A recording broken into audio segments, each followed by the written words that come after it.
প্রথমত বলবো যাদের জন্মের ডেট 2 তারিখ, 11 তারিখ, 20 তারিখ, 29 তারিখ, জীবনে একবার না একবার ফ্রড হবেন। যাদের জন্মের ডেট 3 তারিখ, 12 তারিখ, 21 তারিখ এবং 30 তারিখ, জীবনে একবার না একবার ফ্রড হবেন। যাদের জন্মের ডেট 4 তারিখ, 13 তারিখ, 22 তারিখ এবং 31 তারিখ, জীবনে একবার না একবার আপনি ফ্রড হবেন। যারা 8 তারিখের জাতক, 8, 17, 26, জীবনে একবার না একবার কোনো জালিয়াতির পাল্লায় পড়া বা ফ্রডের শিকার হওয়ার চান্স রয়েছে। ইভেন যারা 9 তারিখের জাতক, 9, 18, 27, কিছু না কিছু কারণে আপনি ফ্রড বা জালিয়াতির শিকার হবেন।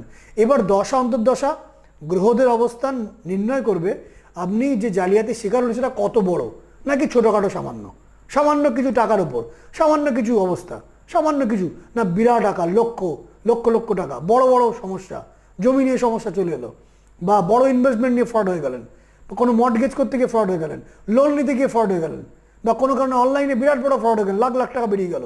এটা ডিপেন্ড করছে হরোস্কোপের উপর।